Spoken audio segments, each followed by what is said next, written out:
media prior to starting the hearing. It's my understanding we do have a victim who wishes to address the court today, and you are instructed to please not photograph her face. Thank you.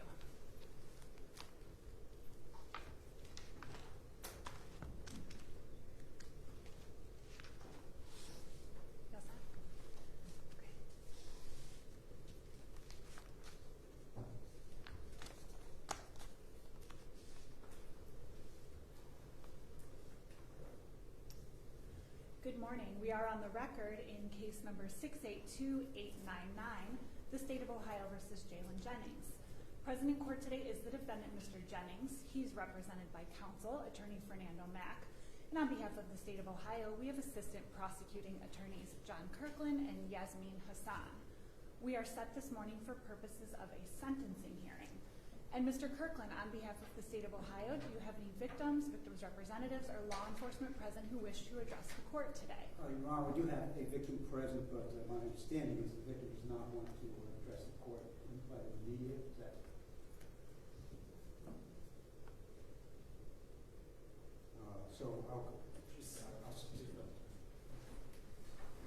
Okay, what we can do, Mr. Kirkland, yeah. If she does decide that she wants to address the court, the media has been instructed to not photograph her face. I do have some preliminary matters to address with Mr. Jennings prior to that point of the hearing. I'll get that one. Okay. And Mr. Jennings, is there any reason to not proceed with your sentencing today? Is there any reason to not proceed with your sentencing? No, yeah. Thank you so much. Mr. Jennings, on July 16th of this year, you did enter pleas of no contest to all charges as indicted, those being counts 1 through 29 and 31 and 32, and you were subsequently found guilty by the court. And what I would like to do first is just review those charges and the possible penalties with you.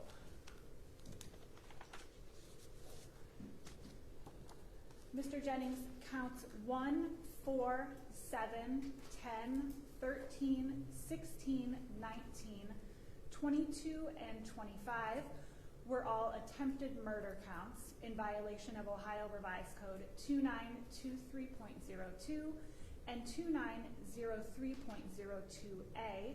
Each of those counts is a felony of the first degree. Each is punishable by 3 to 11 years in yearly increments and a maximum fine of $20,000. Additionally, count 1 is subject to an indefinite sentence that is pursuant to the Reagan-Tokes sentencing law. If you'll recall, you and I, as well as your counsel in the state of Ohio, we did have additional discussions about the potential penalties in count 1 on August 20th of this year. And as we discussed at that time, when I sentence you on count 1, I will announce both a base and a maximum prison term. And the maximum prison term will be the base plus 50%. Do you recall that discussion? Yes, Your Honor. Do you have any questions about the indefinite sentence that I will be imposing in count 1? No, Your Honor. Thank you. Counts 2, 5, 8, 11, 14, 17, 20, 23, and 26 were all counts of felonious assault in violation of Ohio Revised Code 2903.11a1. Each of those counts is a felony of the second degree. Each is punishable by 2 to 8 years in yearly increments and a maximum fine of $15,000. Counts 3, 6, 9, 12, 15, 18, 21, 24, and 27 are all counts of felonious assault in violation of Ohio Revised Code 2903.11a2. Each of those counts is a felony of the second degree. Each is punishable by 2 to 8 years in yearly increments and a maximum fine of $15,000. Counts 28 and 29 are each counts of having a weapon under disability in violation of Ohio Revised Code 2923.13a3. Each of those counts is a felony of the third degree. Each is punishable by 9, 12, 18, 24, 30, or 36 months in prison and a maximum fine of $10,000. Count 31 is a count of grand theft in violation of Ohio Revised Code 2913.02a2. That count is also a felony of the third degree. It is punishable by 9, 12, 18, 24, 30, or 36 months in prison and a maximum fine of $10,000. Count 32 is a count of receiving stolen property in violation of Ohio Revised Code 2913.51A. That charges a felony of the fourth degree. It is punishable by 6 to 18 months in prison and a maximum fine of $5,000. You also pled no contest and were found guilty to 1 and 3 year firearm specifications in counts 1 through 27 and 32, and a 1 year firearm specification in count 31. The 1 and 3 year firearm specifications will merge for the purposes of sentencing. However, a minimum of 2 of the 3 year firearm specifications must be served consecutively and prior to and consecutive with any prison term on the base charge. Do you understand? Yes, ma'am. Thank you.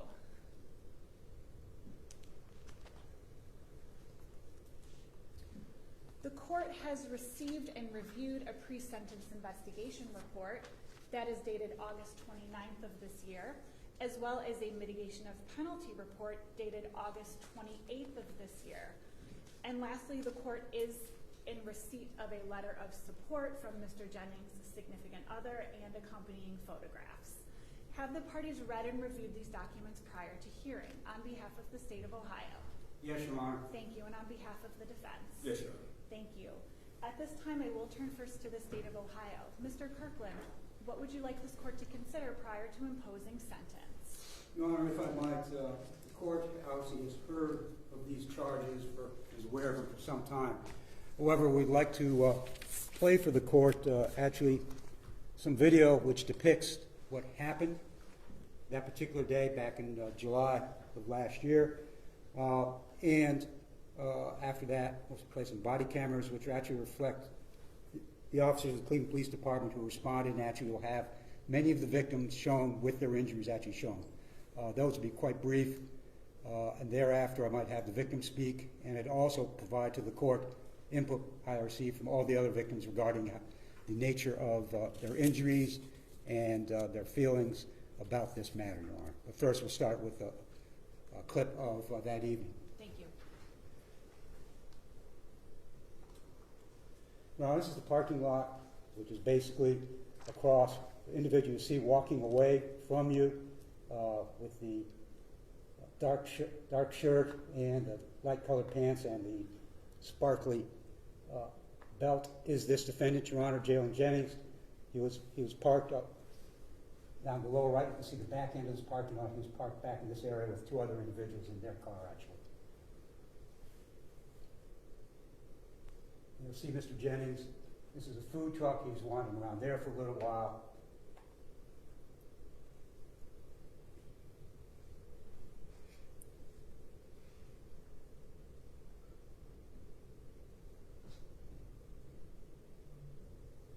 And the circle is basically showing where he is at this point in time.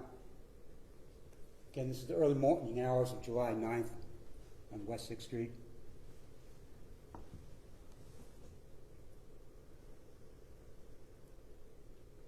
The 2 individuals, one in red and one in black, that you saw walking back up towards there, are the 2 individuals who he was with that night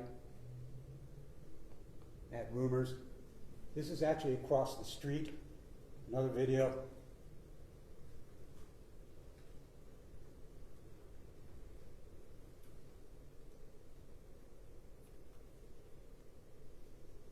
This is basically the area where the parking lot is.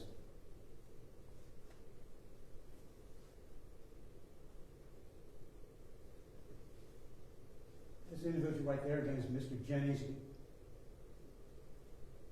Tell somewhat by the shirt that he's wearing.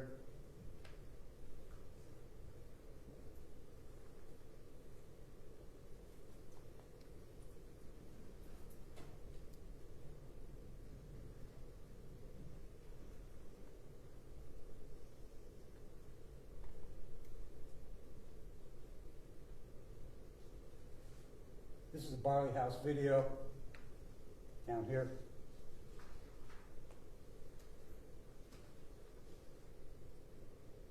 The individual in red here again is one of those two individuals with Mr. Jennings over in here, right there.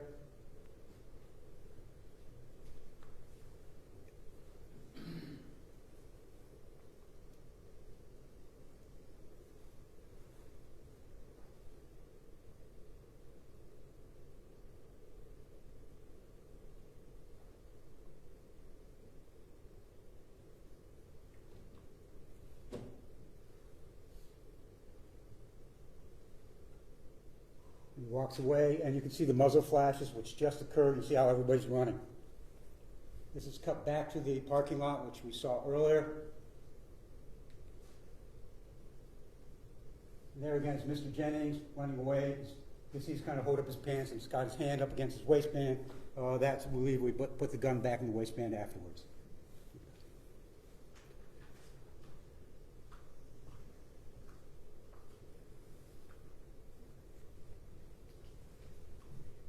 Next, we're going to play some body camera of Cleveland police officers. This is just before the shooting, and it'll take us just partly after the shooting. Here's Officer Wanda right down here. I forget whose body camera it is.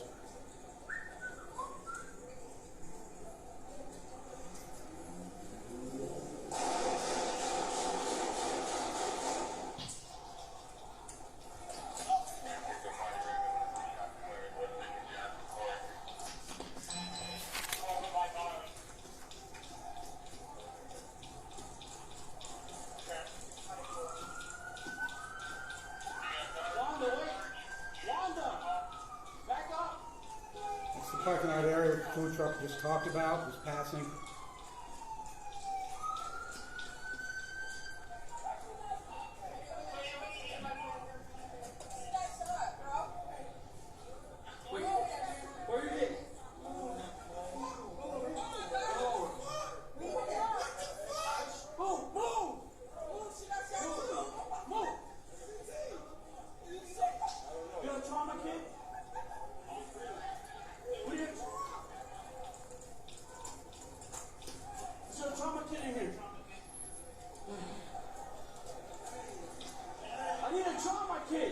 Give me a trauma kit. I need a trauma kit.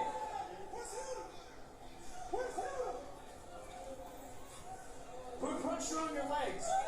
Put pressure on it. Give me a belt. Give me a belt. As one of the victims, it's Sierra Maven. She was shot in both her lower leg. Okay. And I believe we might be hearing from her a little bit later. But suffice it to say, from my interactions with her to this day, she still suffers from the results of those wounds. She has numbness in both her legs, has trouble walking, missed work for a while. This was actually on her birthday. You may hear more from her later, hopefully. But she can no longer work a job which requires standing or a lot of walking. If she has an active shooter drill at her work, she has to leave because of what it brings back. Hearing ambulances freaks her out. Hearing screaming freaks her out. There's physical damage to these individuals, but there's also psychological, mental damage, baggage, if you will, that they carry for a long time. Miss Maven has both. She has problems with her legs. She has problems with being able to work. Plus, she has all the post-traumatic stress symptoms that you would expect from someone who's shot for no reason whatsoever. The next body camera will include Charles Lewis. And I apologize, Your Honor, there's probably going to be a little bit of swearing in this particular body camera, but I think the court has to see it. Nothing we haven't heard before, Mr. President.